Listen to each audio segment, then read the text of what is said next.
and dear students. It gives us immense pleasure to welcome you all to the inaugural session of the orientation program for the first batch of B.Tech students of Xavier's University, Kolkata.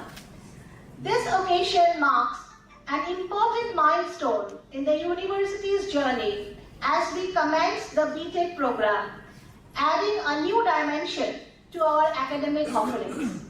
It reflects our continuous commitment to providing quality education, fostering innovation, and preparing students for professional and societal responsibilities. Let us begin this program by invoking the blessings of the Almighty through a prayer video.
Thank you. To share a beautiful expert from Gitanjali, I would now like to invite Dr. Shobhik Mukherjee.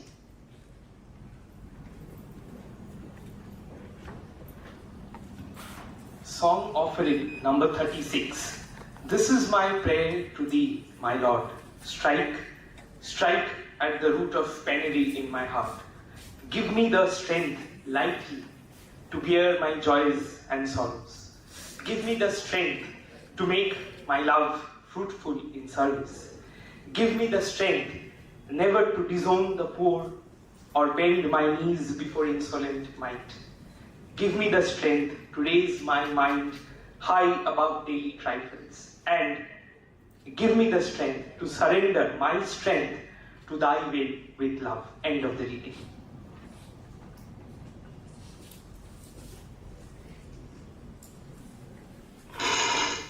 Thank you, sir. May I now request our Honorable Vice Chancellor, our Chief Guest, respected Registrar and the Dean of Xavier School of Engineering and Technology to kindly come forward for the ceremonial lighting of the lamp.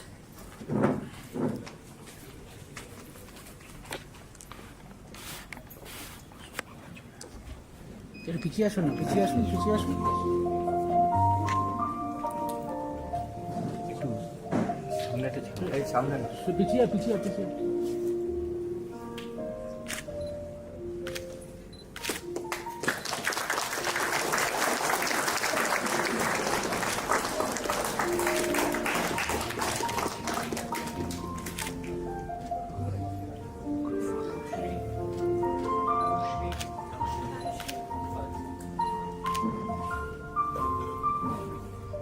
সবাই একসঙ্গে একটুখানি ধরবেন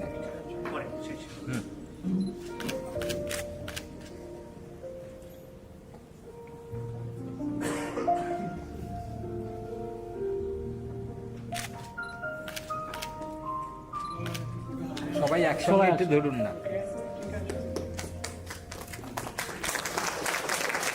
Please look here. Thank you. Father, can we have a group photograph, please? Last.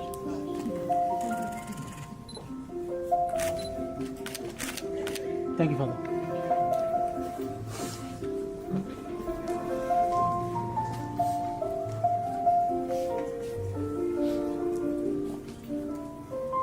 Thank you. We shall now take a brief moment to prepare the stage for the next segment of the program.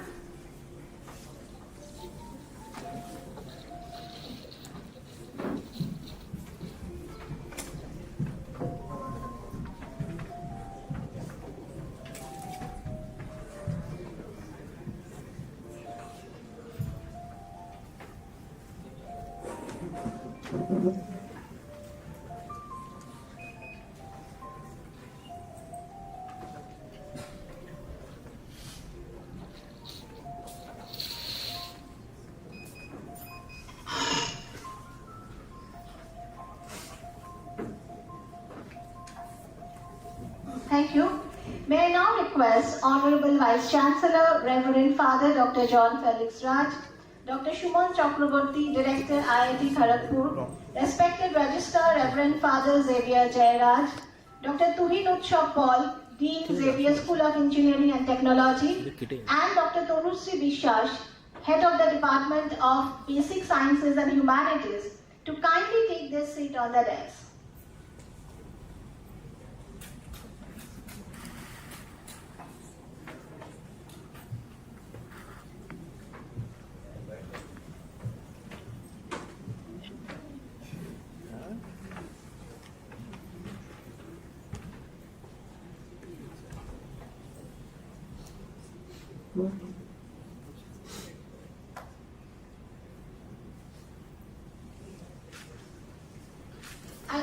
request our Honorable Father Vice Chancellor to felicitate our distinguished Chief Guest, Dr. Shuman Chakraborty.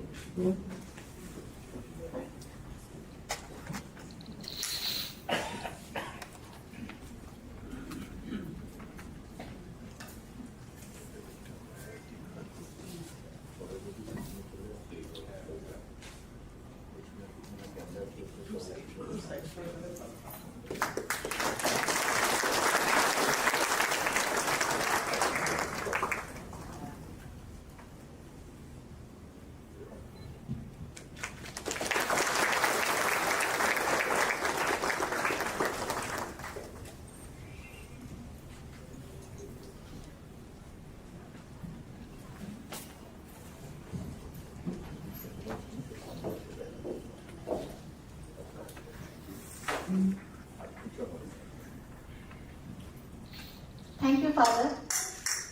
To welcome our incoming batch and share his words of wisdom and inspiration, it is my privilege to invite our Honorable Vice Chancellor, Reverend Father Dr. John Felix Raj, to address the gathering.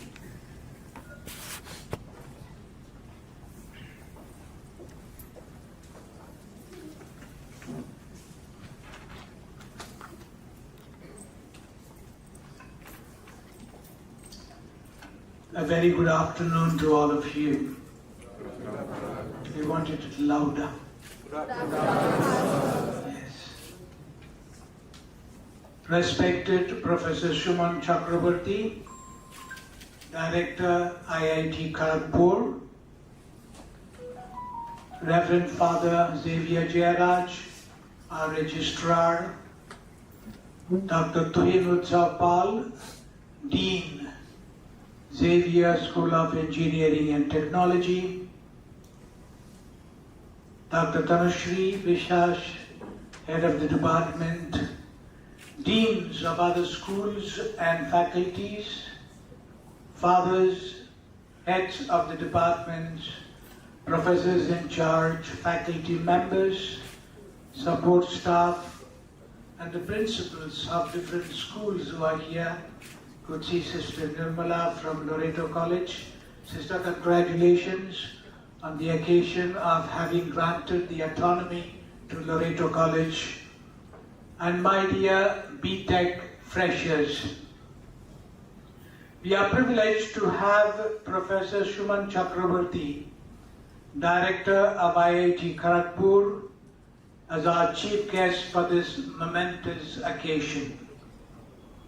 His gracious presence is a profound source of encouragement and inspiration to our inaugural batch of 240 engineering students embarking on their journey today.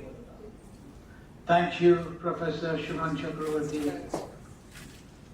It is with immense joy and pride that I welcome all of you to this Xaverian family.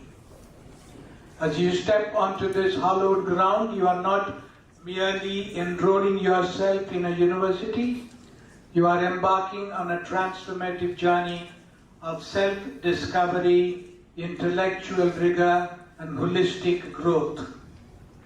Today, I formally christen all of you as Xaverians. As the saying goes, once a Xaverian, always a Xaverian. Whether you like it or not, you will carry this identity as a Xaverian for the rest of your life.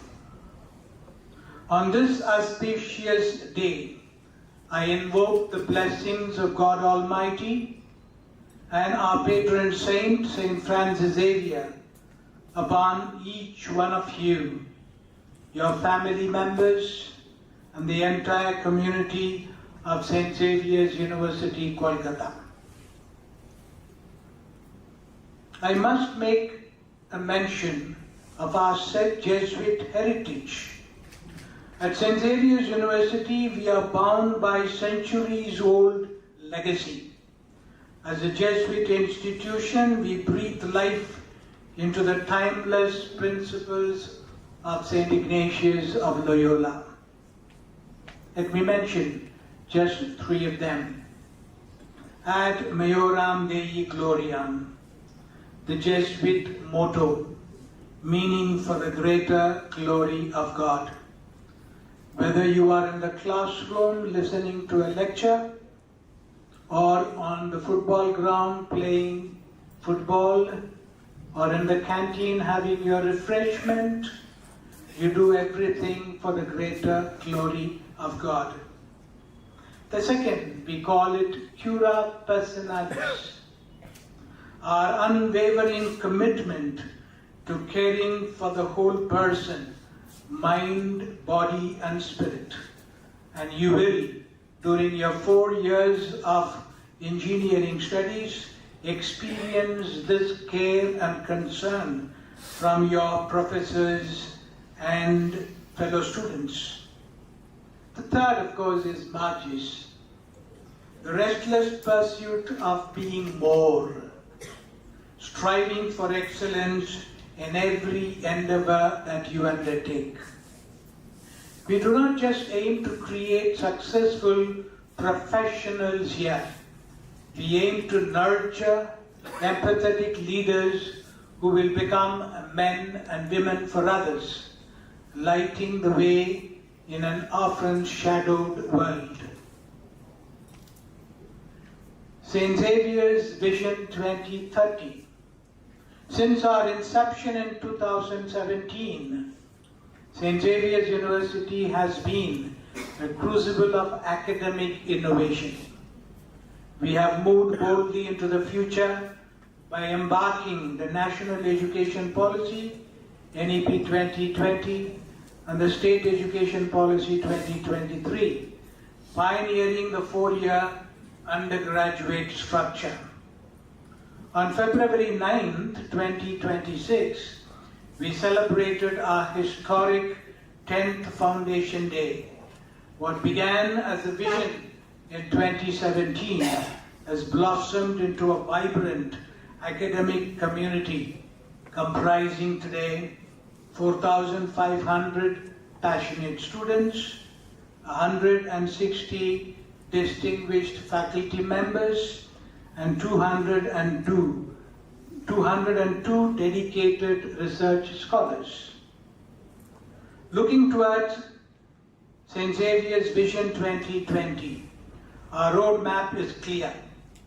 We aim to welcome, let us say, by 2030, about 8,000 to 10,000 students into our fold, cementing our place as a premier destination for higher education and innovative research in India. Furthermore, our 7th convocation ceremony on February 22nd, 2026 at the Vishwabangla Convention Center, highlighted by the presence of Superior General Reverend Father Arturo Sosa and the conferral of the honoris causa upon Dr. Shashi Tharoor, reaffirmed our mission as we celebrated the 1,052 new graduates and 25 PhD scholars. Engineering is often perceived merely as a science of machines, algorithms, and systems. Yet in its highest form, engineering is a science of hope. Every technological breakthrough begins with a conviction that human life can be improved and that tomorrow can be better than today. This is precisely why engineering belongs naturally within a Jesuit university. Technology without ethics can become dangerous. Innovation without compassion can deepen our inequalities. Artificial intelligence without human wisdom can challenge the very values we seek to uphold. Our responsibility is not simply to produce successful engineers, but ethical innovators who recognize that technology is a means to serve humanity, never an end in itself. The establishment of Xavier School of Engineering and Technology, as we call it, XSET, directly aligns with NEP 2020, which envisions multidisciplinary centers where teaching, research, innovation, entrepreneurship, ethics, and societal engagements converge. Knowledge cannot exist in isolation. At XSET, engineering will converge with economics. Artificial intelligence will engage with philosophy and ethics. Information technology will strengthen governance, and electronics will drive healthcare and sustainability. Our four technological pillars are computer science and engineering, artificial intelligence and machine learning, information technology, and electronics and communication engineering. The convergence of disciplines and industry 5.0. The future belongs not to isolated disciplines, but to their convergence. Artificial intelligence requires robust computing, smart systems depend on electronics, and digital platforms rely on secure information systems.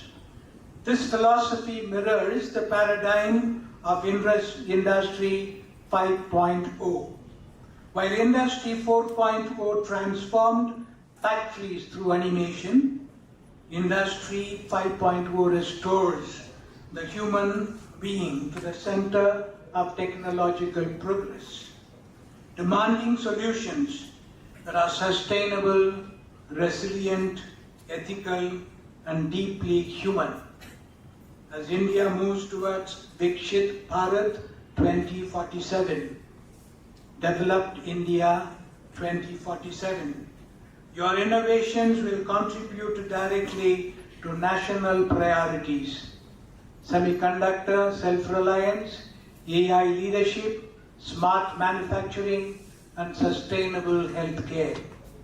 Dear students, when you face complex challenges, your guiding question should never simply be, what career can technology build for me?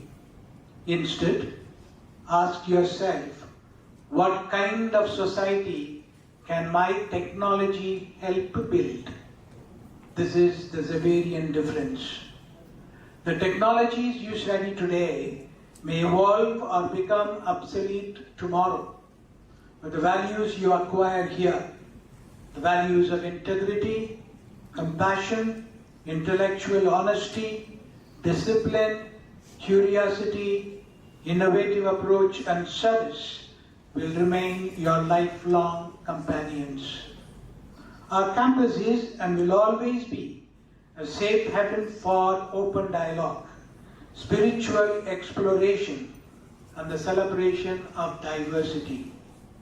As we inaugurate XSET today, Xavier School of Engineering and Technology, you carry the spirit of nihil ultra, never settling for mediocrity. Live the spirit of magis, always striving for a greater good. Remain faithful to become men and women for others. And I want to take this opportunity to thank Dr.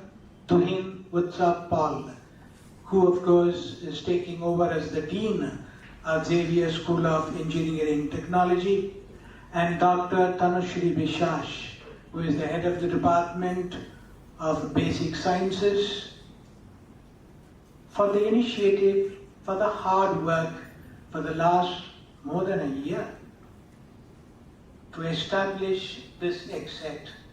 Thank you. I think they deserve a big hand for all of you.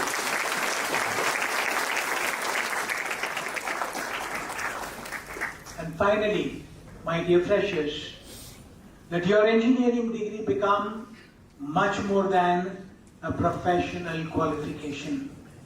Let it become a vocation and a profound commitment to humanity. Nihil ultra, nothing beyond. God bless you all. Thank you very much.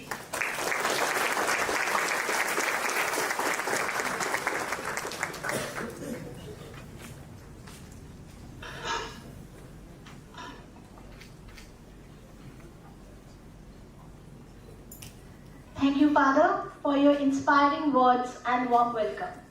Your vision and guidance will undoubtedly motivate our students to pursue excellence and integrity and compassion.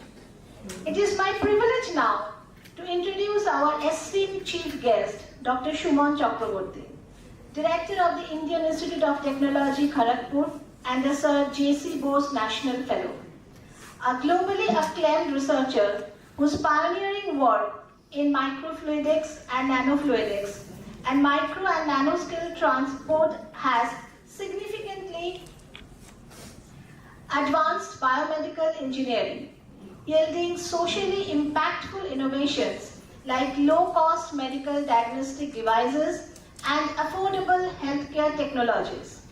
These remarkable contributions have been recognized through numerous prestigious honors, including Shanti Swarup Bhatnagar Prize, the Infosys Prize in Engineering and Computer Science, and the National Award for Teachers. Dr. Chakraborty is also an elected fellow of several renowned international scientific organizations, including the American Physical Society, the Royal Society of Chemistry, and the American Society of Mechanical Engineers. In addition to being a fellow of all major Indian science academics, with more than 580 research publications and over 20,000 citations, he continues to inspire generations of researchers through scientific excellence and socially impactful innovation. We are deeply honored to have him with us today. May I now request Dr. Shuman Chakraborty to kindly address the gathering.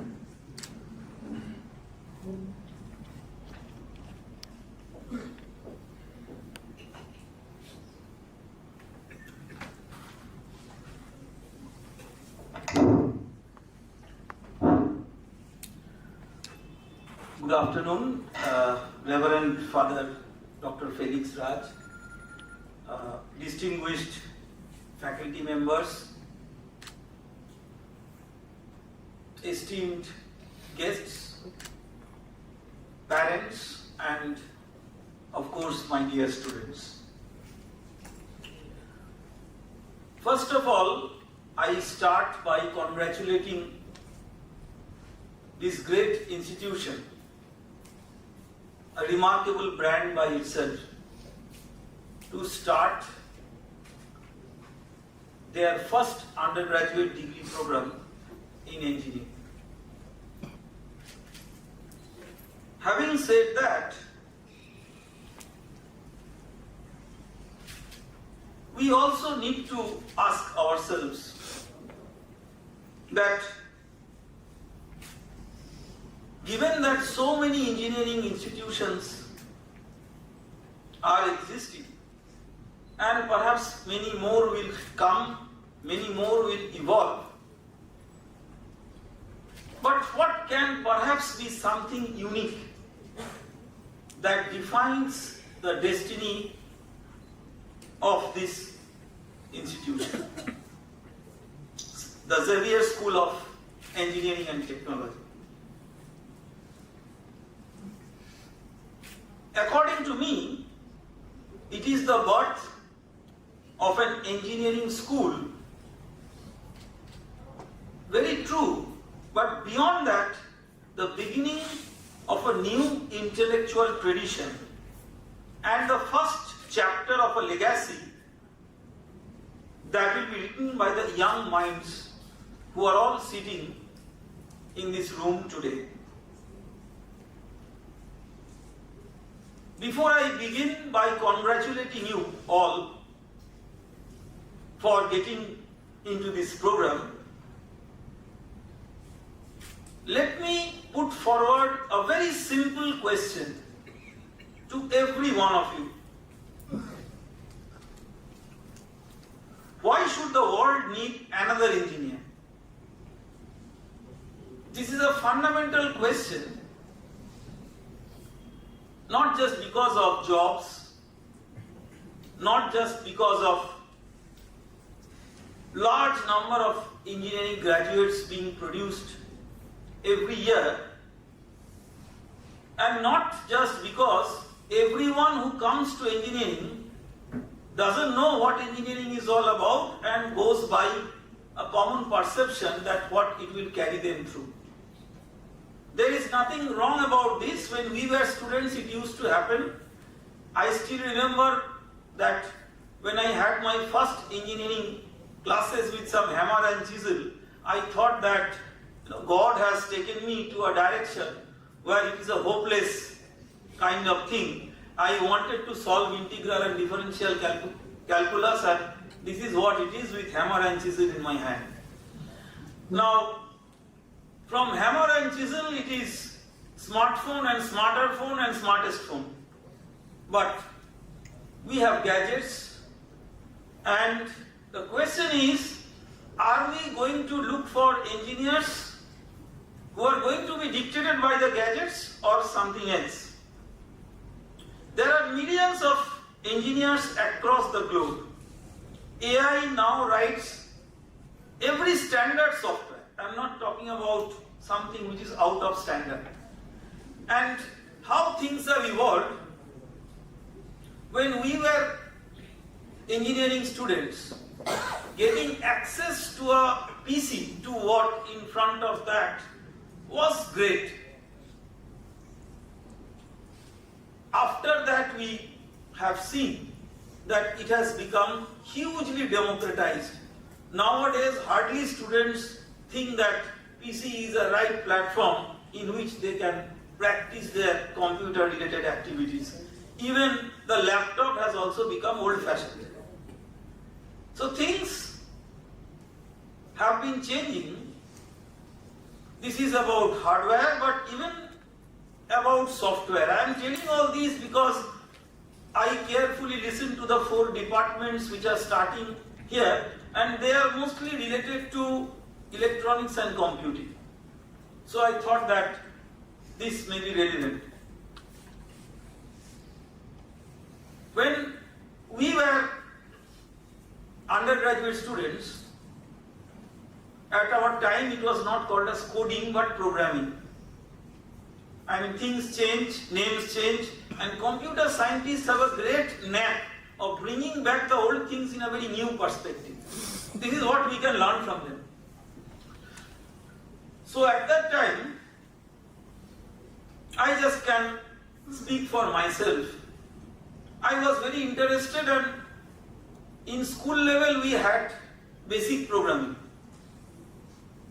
And why a platform like Xavier's as an educational institution is almost like a temple for me. I was also a student of in the Xavierian system, St. Lawrence High School, and I found that there were some computers when I was in class 8.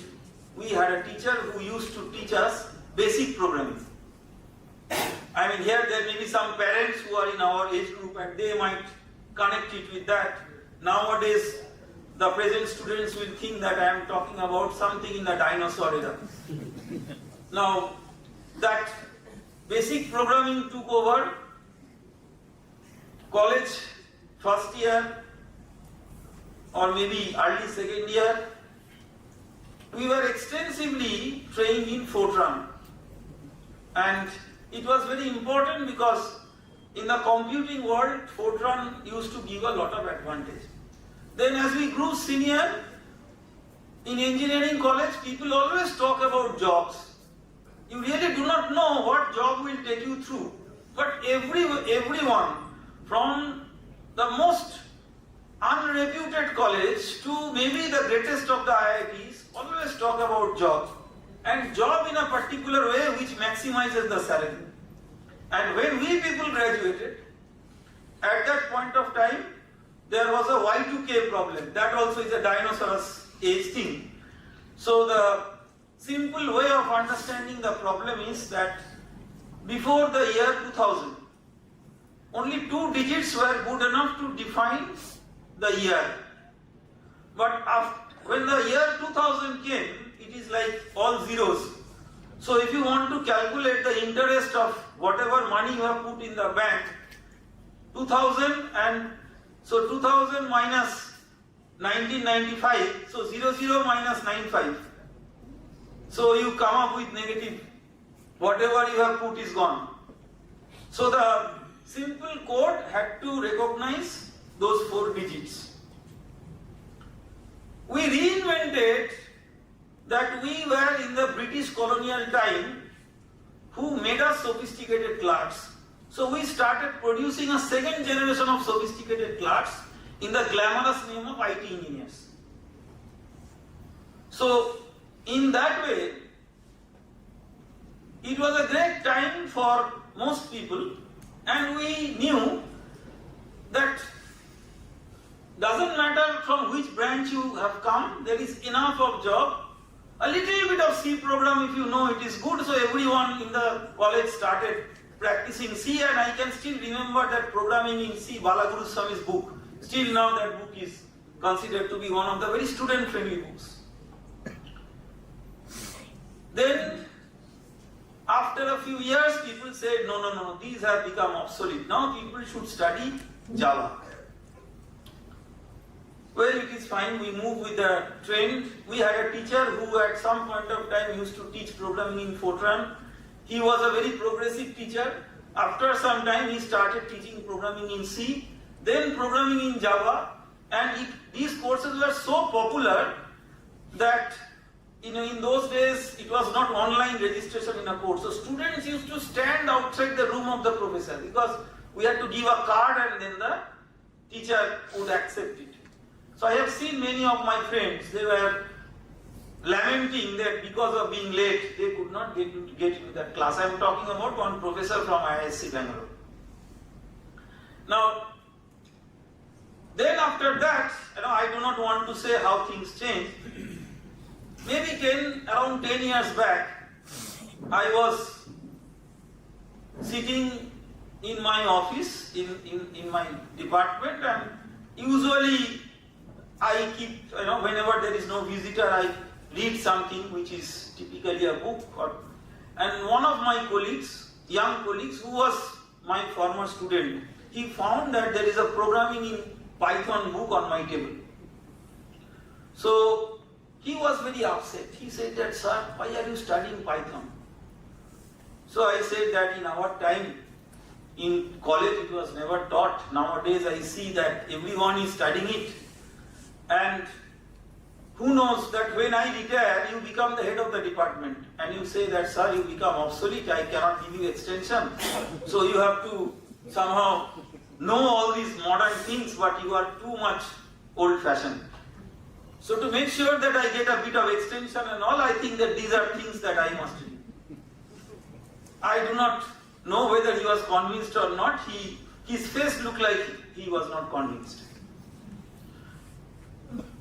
And around that time, till 2-3 years back, when I found that many bright undergraduate students who keep on coming to us for doing some projects. So when I used to ask them that, what is that you want to do? So that answer is not clear to most of them. We had a teacher with whom sometimes by auto I used to come from the university towards my home. And one day he asked me that, where will you go? I said, sir, up to the distance you go. Because I thought he will give my fare. So in that way, nobody knows exactly what the person wants to do, but people want to do projects. So with one such student I told that, what is exactly that project you want to do? He said that, sir, it doesn't matter. There has to be some coding and Python in that. Then I will be happy. Then fortunately, see, we people have become very old, and old people have lots of things in the mind, so I think that something I could give them, they are very happy, say, this is a great teacher. That doesn't matter, he will give us something to work on this. Now, after the advent of the generative AI era, this kind of craze in learning the so-called coding is of no use.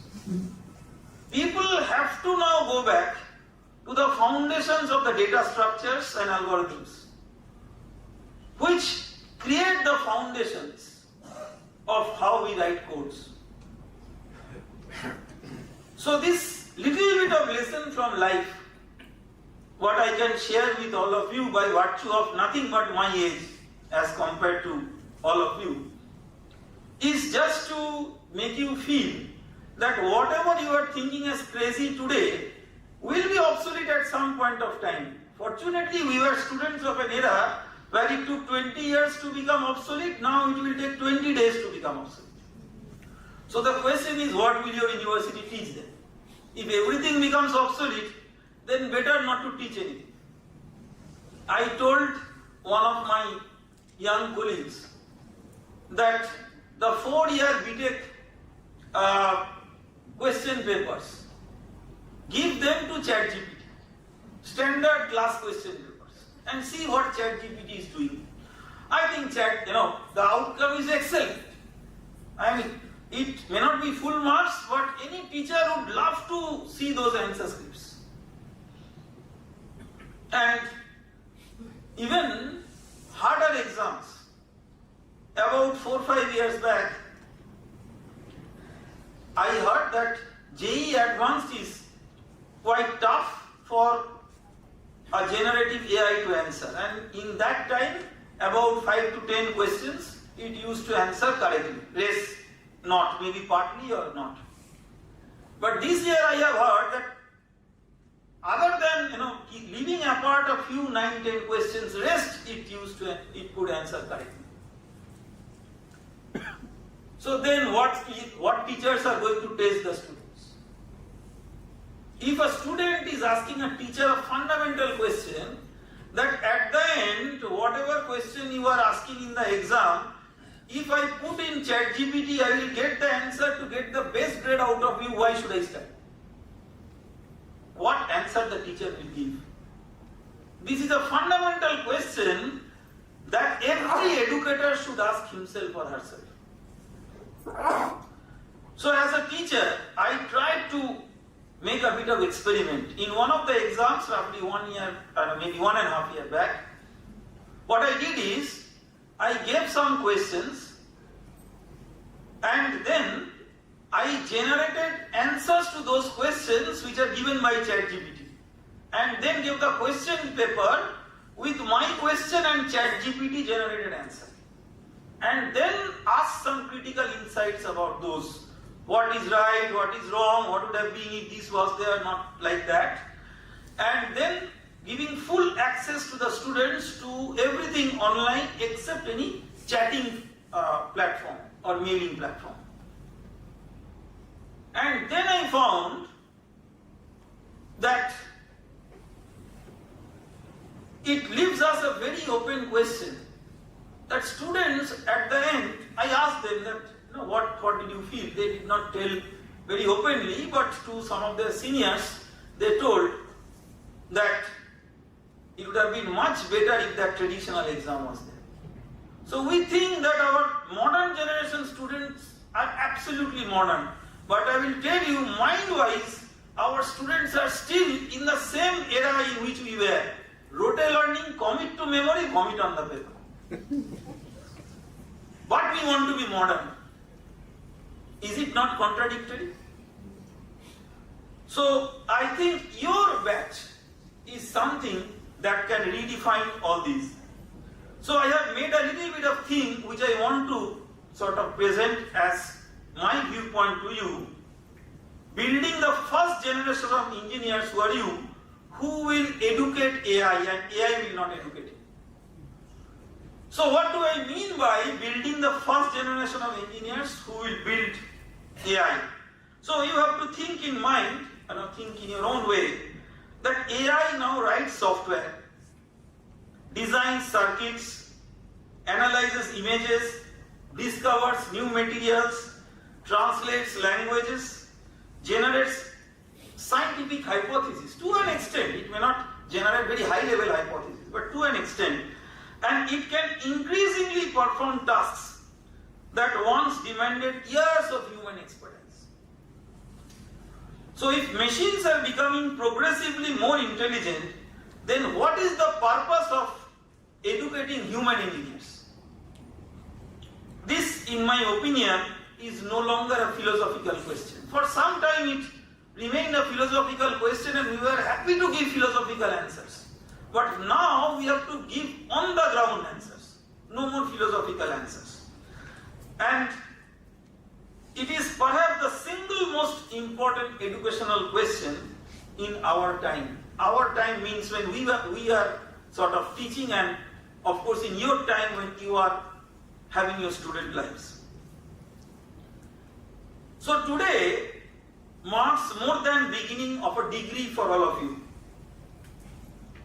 Every great institution reaches a defining moment when it decides whether it wishes just to transmit existing knowledge or to participate in creating a new future. Today, the St. Xavier's University, I believe, has chosen the latter. An engineering school established in 2026 cannot afford to educate students for a world that belongs to the 20th century. It must prepare them for professions that do not exist, technologies that have not yet been talked about, and societal challenges that have not yet emerged. And that is where extraordinary responsibility is there, which this university has willingly accepted. And that is the great opportunity before the first batch of students. You can define the direction of the educational journey of the engineering program of the university. When in different educational forums I talk about the educational reforms, very commonly AI comes. We cannot just bypass that. And everyone says that AI is the greatest disruption. I do not agree. I would like to suggest that even a greater disruption has already taken place, although we do not recognize it. For thousands of years, knowledge was scarce. And even in our school, college days, it was like that. Whatever little number of few books we used to have access to, or the class notes that we had access to, those are the materials. And great teachers. That is the general medium from which the knowledge has been traditionally transmitted. In that era,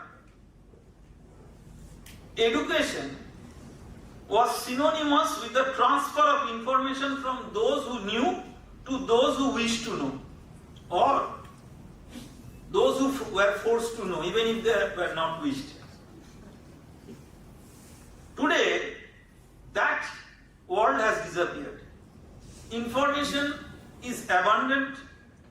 Knowledge is searchable. It may not be exactly sort of available in the tip of this clicking, but it is there somewhere. Coding assistance is available instantly.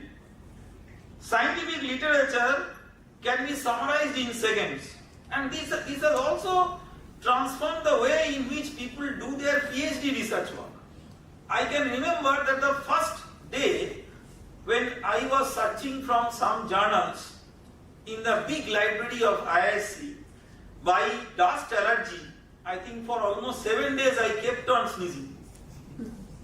And now, if we want someone to summarize what work has been done in a particular field with some sources identified, there would be an outstanding summary of that provided in an AI generated framework. Translation occurs in real time. So the scarcity that once justified institutionalized higher education, because these were scarce, that scarcity is no more there. If information has become abundant, then education can no longer go just for providing information. The true scarcity of the 21st century is not just providing that information, but judgment, imagination, creativity, ethical reasoning, empathy, and most importantly, courage to ask questions that nobody has asked before. These are the defining qualities which would define the present generation of students who will get into their professional journey after a few years.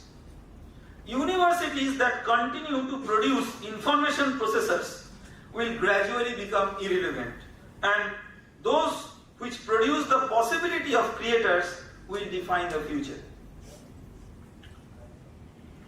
This brings us to what I call as the AI paradox. Much of today's discussions assumes that students will eventually compete against AI. Many of our own students, they suffer from anxiety or insecurity that AI will snatch some of the jobs. I believe that is a fundamentally wrong question to ask. You are not competing against AI and you will never compete against AI. The future engineer will not repeatedly ask, can AI do this for me? Instead, the defining question will be, what can only human imagination conceive that AI can just help to realize? That shift in thinking changes everything. AI is not the destination, it is the amplifier. If we have some original thought process and we want some peripherals to augment that, AI is the right companion for us to do. And that is how we have to embrace AI in every sector in which we are going to work. And that destination remains uniquely human imagination with which it starts. So, according to me, I could of course talk about many such points because there are many forums in which I discuss all these. But for the interest of time, if someone asks me that what is the most fundamental shift in a student of maybe our dinosaurs era to the present Gen Z era, what is that great difference? So in our era, we were trained that if questions are given, how can we answer the questions in a way which are so nice that teachers give marks? So I keep on calling such students, apparently goody-goody boys and goody-goody girls, as Marxist. Please do not confuse it with political party. I am not a political person. Marxist is someone who wants to get marks, and that is why Marxist. But in the political world, Marxism is not of that significance anymore.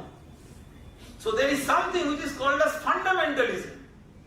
That means you grasp your control on the fundamentals of the subject. Again, I am not talking about the political perspective of fundamentalism. So the whole idea of practicing how to answer questions well and the declaration of how good or how bad a student we are depending on our preparedness of answering those questions for which answers have been known for years if not decades. That was the hallmark, and still it remains. But now the shift of the skill is not to have the quality of giving answers, good quality answers to a given question, but how to generate a very good question. Because if you can generate a set of very good questions, which are defining questions and which are relevant questions, that can actually start having the first step of solving a very impactful problem. Even in the generative AI, when you give prompt, which in a loose sense is also called as prompt engineering, it is about asking a very specific question. And more precise and more pinpointed that prompt or the question that you give, you will see the quality of answer changing. You can simply test like this. Say give Gemini or ChatGPT or Cloud a question that write an essay on cow in 200 words. So it will write something. And you will see that it is greater in quality as compared to most of the average essays. So when we people were in school, whatever essays we used to write, our Bengali teachers used to say that, once I got 5 out of 10 and I was very frustrated. Someone said, the teacher said, you should be very happy, this is the highest marks that you can get because this is the best quality that can happen. So now I realize that with the generative AI, that essay can go to from 5 to 8, 9 quality. Now how can you take it from 5 to 8, 9 quality is, do not tell the generative AI write an essay on cow. You give certain pointers, certain questions, answers to that will make a pinpointed kind of coherent description of what you want to give, but maybe you have restricted language to express it. So the way in which you put questions is actually the quality of answers that you get. And so understanding of how to pose questions is a very important thing. On a very light note, I heard about this from one of our very senior teachers, in the IIT Kharagpur system. So he had a teacher, you can imagine, the generation, and he gave one question in one of the maybe mid-semester or some class test, that design a 100 megawatt thermal power plant and assume any data necessary. So the students were very agitated because students are habituated in what? Giving a very well-defined question with some data, using that data, using a formula, you solve the question, then everyone is happy. Everyone says the question paper is good. Why he said that question? Because he had no time. He was busy with something else, and he was afraid that if he would, in the hurry, set wrong questions. Those days IIT students were, quite sharp. So they would say, "Hey, what type of teacher asking all wrong questions?" And also he did not take the risk. But maybe the director or somebody senior person, when the students, they were unhappy about it, it came to his attention, and he called him and said that, "Why are you asking such questions, students?" He said, "Okay." So in the final exam, he changed his question. He gave this question: design an intelligent question paper of 100 marks of your choice and prepare a model answer for the same from the syllabus. So this is ultimate because teacher has no fear of setting a wrong question, and it is up to anyone to write anything. While the students possibly made a mockery of that in that time, now I realize perhaps that professor was befitting for this present AI era.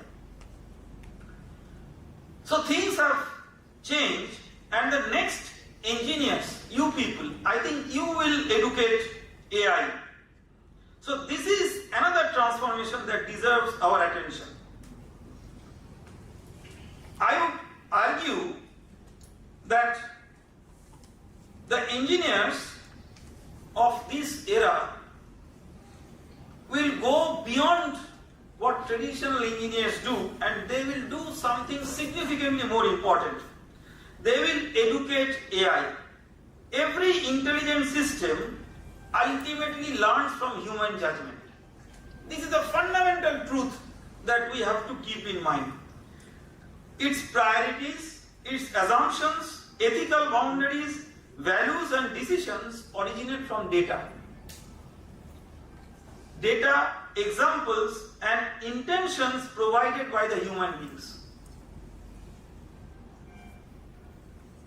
So in that way, if engineers lose their curiosity, AI will become repetitive. If engineers lose their integrity, AI becomes dangerous. If engineers lose their imagination, AI will become unimaginative. Human intelligence therefore remains the operating system upon which AI will continue to evolve. And the future will be therefore determined not by these so-called intelligence or intelligent machines. It will be determined by the quality of human minds that shape those machines. And then, coming back to the origin, engineering must return to humanity. In the excitement surrounding AI or quantum technologies, robotics, digital transformation, there is one truth that we must never allow ourselves to forget. Engineering has never actually been about machines. Although the study of engineering includes a lot about machines, but engineering has always been about people and humans. Every bridge that an engineer designs ultimately is an act of trust between the two communities, the engineer and the common person who is moving on the bridge. Every vaccine delivery system is an expression of hope for a healthier society. Every clean energy technology represents a commitment to future generations. Every communication network is built on the belief that human beings would remain connected rather than isolated. And technology has always been the instrument and humanity has always remained the purpose. Some of the greatest technological advances in the history have also reminded us that innovation without ethics can become exploitation. Intelligence without compassion can become what we call as indifference. And capability without responsibility can become a great danger. AI has now amplified this challenge. All of us are familiar with the deep fake videos and many other things. The cyber crimes which keep on sort of draining money from innocent people. The more important question is therefore whether intelligent machines will continue to reflect human values or not. And this is where institutions like St. Xavier's University possess an extraordinary advantage. Engineering education here does not begin with technology alone. It begins with the character, service, ethics, and the belief that knowledge acquires its meaning only when it improves the human life. That has been the tradition of these great institutions. In the coming decades, employers may increasingly recruit graduates who can develop AI systems. Society, however, will place its trust only on those graduates who can develop AI systems responsibly. This distinction will define leadership of the 21st century. So the first batch has a different responsibility. You are not simply the first batch of students. You are the first authors of an institution's engineering history. Every tradition that future generations will celebrate will begin with decisions that you make over the next 4 years, which will include the academic culture that you will build because you have no seniors. The spirit of innovation, the standards of integrity, the relationship between faculty and students,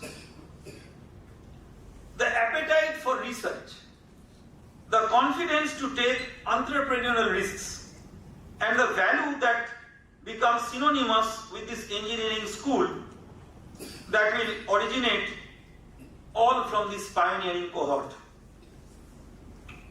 While in many great institutions, students inherit a legacy, you have been entrusted in creating a legacy.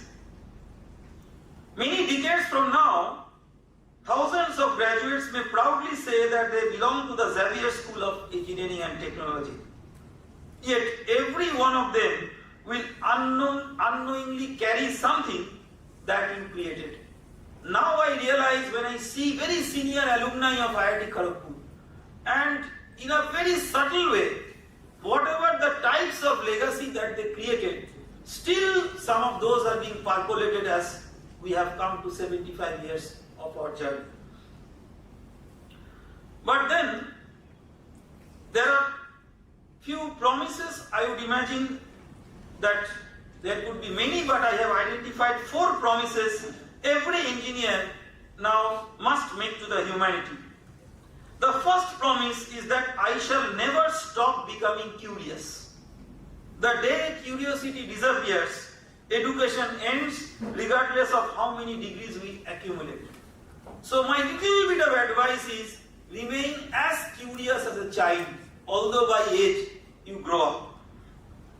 The second promise is that I shall always place humanity before technology. Every innovation must ultimately improve the quality of human life. If technology becomes disconnected from society, it will lose its purpose. The third promise is that I shall have the courage to challenge the accepted wisdom if it doesn't sound to be convincing. And the fourth one, I shall build technologies that future generations will be proud to inherit for its holistic aspect of serving for the humanity. And finally, as all of you are now going to study at an institution which is located in Bengal, I would appeal to all of you that you may connect this with a new renaissance for Bengal. There are moments in history when regions become the intellectual conscience of the nations. Our great state has experienced such moments many times before. It shaped Indian Renaissance through science, literature, philosophy, education, and social reform. All of us have studied that in history books. You know about this quite well. So, the real question is not whether Bengal can reclaim this leadership. Yes, we can.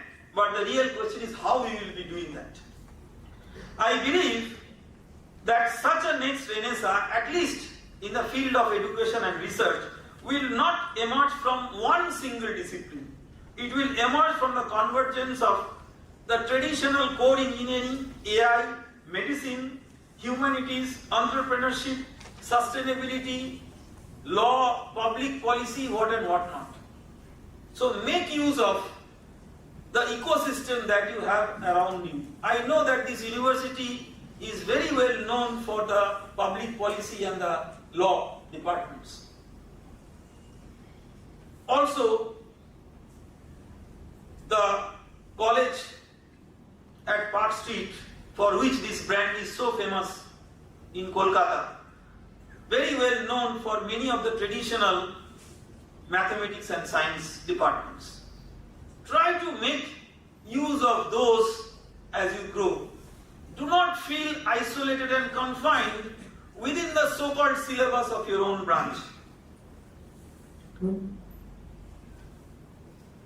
The solutions of the problems that you are going to work on will emerge from institutions that see knowledge not as an end in itself, but an instrument for transformation. I have no doubt that the St. Xavier's University through the Xavier School of Engineering and Technology can become one such iconic institution.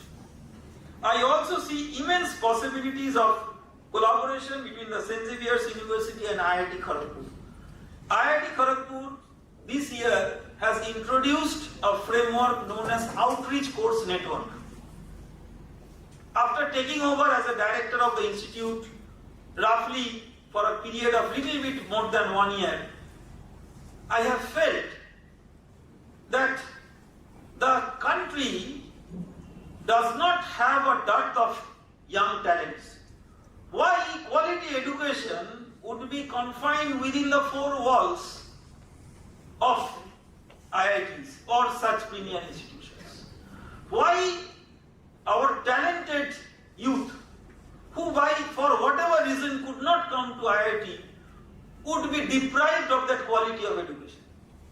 So we wanted to democratize. The outreach course network is such a model where through your university, we can have you connected with some of the courses, for example, what IIT Kharagpur is teaching in the domains which are related to your domains of interest. You can undertake those courses not with any compromise, by the same teacher, same quality education, and a bit of same screwy exam, and with the degree, or I should not say degree here because only a few courses may be, so with the grades, and you can get a certificate, but the certificate will reflect those grades. It will be up to your parent university whether some of those grades will be considered as a part of credit transfer or not. But you will get an IIT logo, IIT signed certification based on whatever coursework you do with outreach course network model. And that is what is our promise to all the talented students, that IIT education is not just confined within the walls of IIT. It must be spread around to many of the young talents, young minds like you, who are the futures of this nation. So, we can, not just through such coursework, but through many different endeavors, take part in shared research ecosystems. Many of you are very strong. I do not know to what distance you can throw stones. But if you have that minimal quality of power of throwing stone, it will hit the research park of IIT Kharagpur, which is 5 minutes away from this place. You can just walk around and go to that place and see how innovations are getting into real life impact through entrepreneurship. Work with the people from IIT, not always people from IIT, but people connected with the IIT ecosystem, be industry, be startups, be our alumni. Innovation platforms, translational technologies and interdisciplinary programs, including the skill development programs. And these kinds of inclusive activities can prepare young engineering students like you to lead rather than follow the technological transformations of the future. Allow me to conclude with a thought that I hope will remain with you long after today's ceremony. Every generation believes that it is living through extraordinary times. Your generation is genuinely unique. You are the first generation in history that will work alongside machines which are capable of learning, capable of reasoning and capable of creating. So far, no generation has worked with machines having that kind of capability. You will witness scientific advances that today appear most unimaginable. Many of the professions that currently exist will disappear. And this has historically happened. When I was very young, I saw my grandfather used to work on a typewriter. Now that may not be available in some of the museums also. Maybe only in rare museums. So many of the professions in those days, typist and stenographer was a very standard profession, again created by the British colonial mentality. And that remained. So many of the professions that you will eventually pursue, those have not yet been invented, and they will come at the expense of some of the old professions. In such a world, your greatest competitive advantage will not be that what AI is capable of. It will always be what human beings can become. Machines may calculate faster than you, they may remember much more than you, they may even design faster than you, but they will never dream for humanity. They will never feel compassion for a child who has no access to healthcare, anxiety for a farmer who is confronting climate change and not able to farm the land to the satisfaction, not able to represent the hope of a young entrepreneur taking the first courageous step, or responsibility towards generations that have not yet been born, beyond some of these. These responsibilities will remain profoundly human. So the future of all of you will not be hinged on whatever algorithms or foundational models that you learn. It will belong to those who build a better civilization with the help of these models or algorithms. As the first engineering cohort of the Xavier's University, you have the privilege of beginning your journey at precisely such a decisive moment in the history. When future generations look back at this day, I hope that they will not simply remember that an engineering school was inaugurated.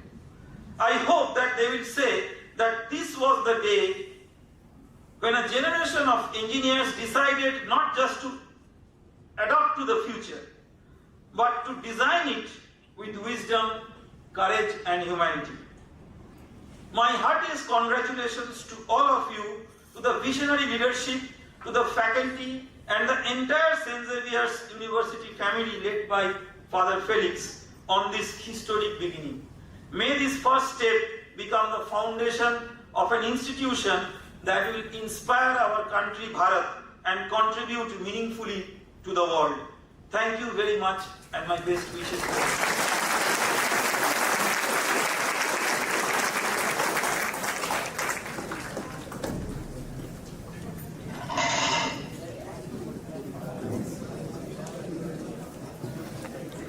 Thank you, sir, for your inspiring and encouraging speech.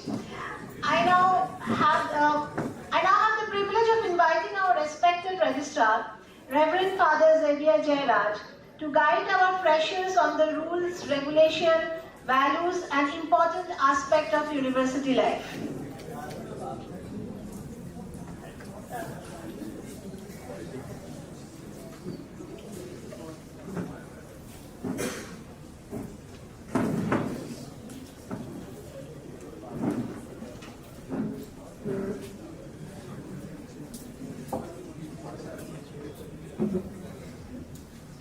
Honorable Vice Chancellor Reverend Dr. John Felix Raj, our respected Chief Guest Professor Shuman Chakraborty, Director of Indian Institute of Technology, Kharagpur, Dean of Xavier School of Engineering and Technology, Dr. Tuhin Utsav Paul, Deans of other faculties and schools, faculty members, officers, staff members, our esteemed guests, and my dear students.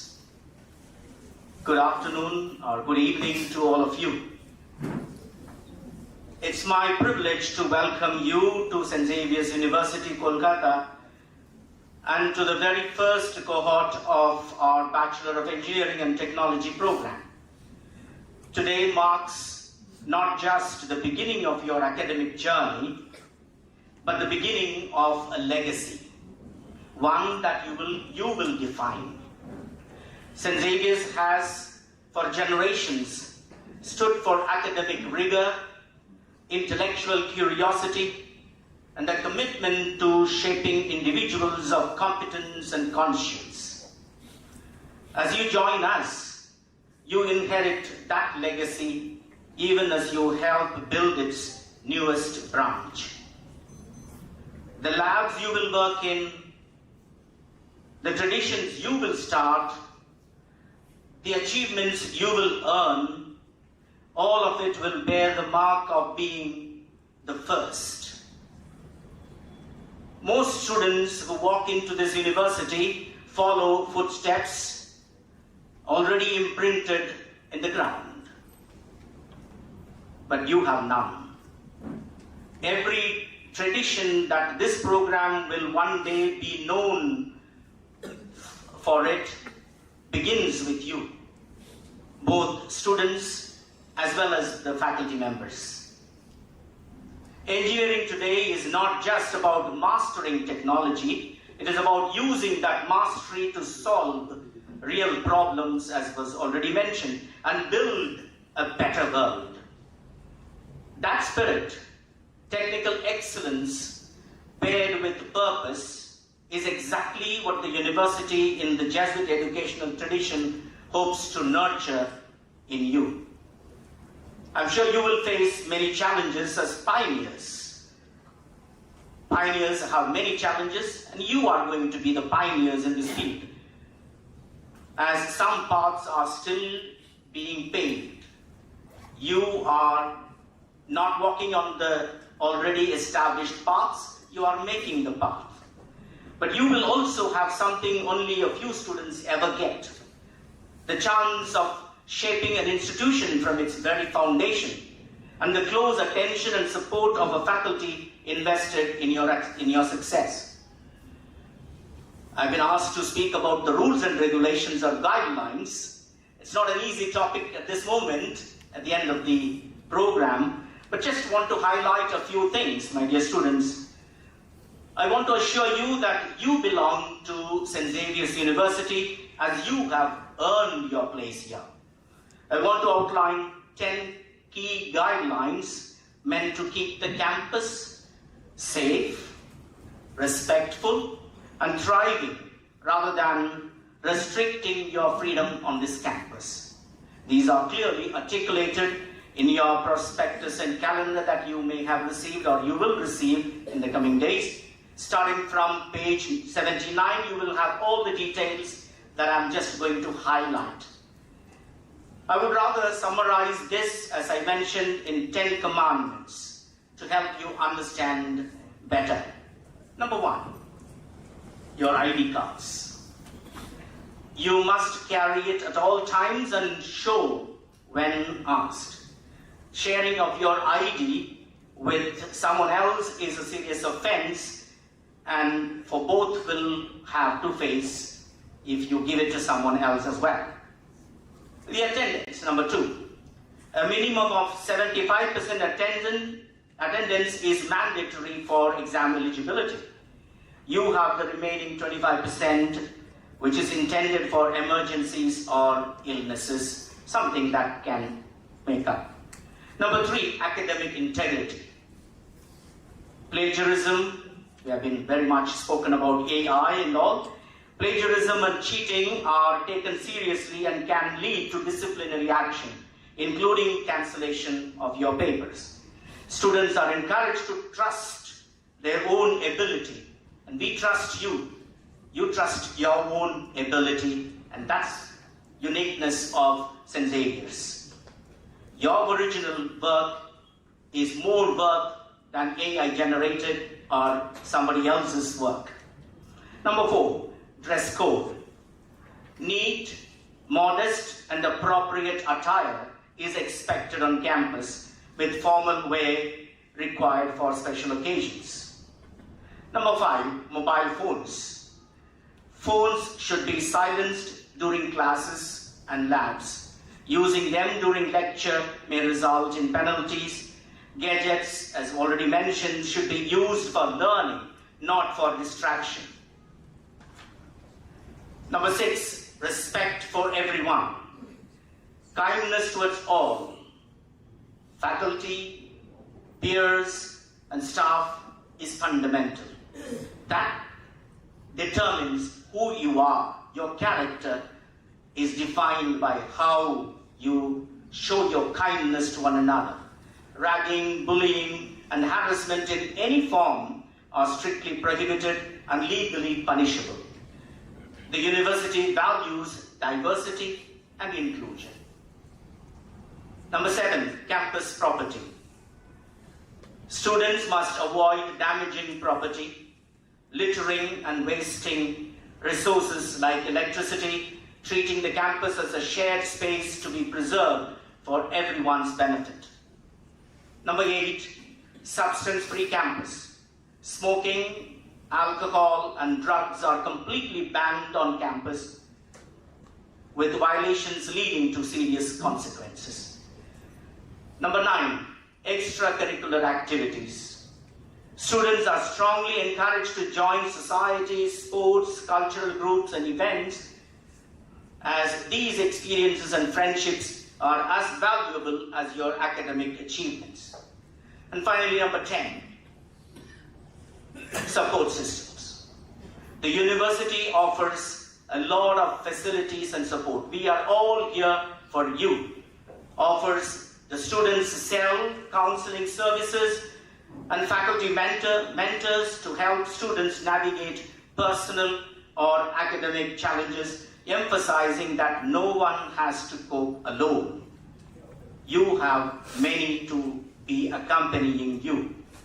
My dear students, as you walk through the corridors of this institution, I urge you to remember that every rule here reflects a value.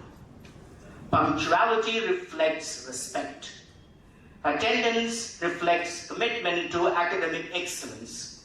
Integrity reflects your character. And character ultimately determines your future. St. Xavier's University is proud to be your home during these formative years. Honor this institution as it honors you. St. Xavier's has a legacy of excellence, integrity, and compassion. And now that legacy is in your hands. And so go out there, explore, learn, laugh, grow, stumble, but rise again. Make the most of every single day on this campus. Once again, I want to warmly welcome each one of you to St. Xavier's University, your second home. We can't wait to see the amazing things you are going to do as pioneers of XSET and part of this wonderful university, St. Xavier's University, your home. We wish you all the best in your academic journey and your life at St. Xavier's. May God bless you always. Thank you very much.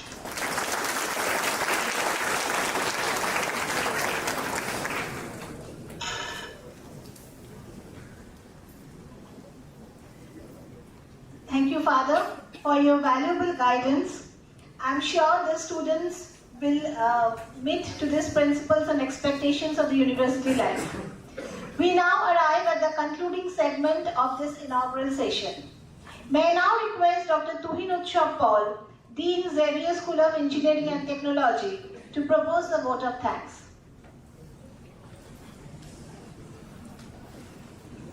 Thank you.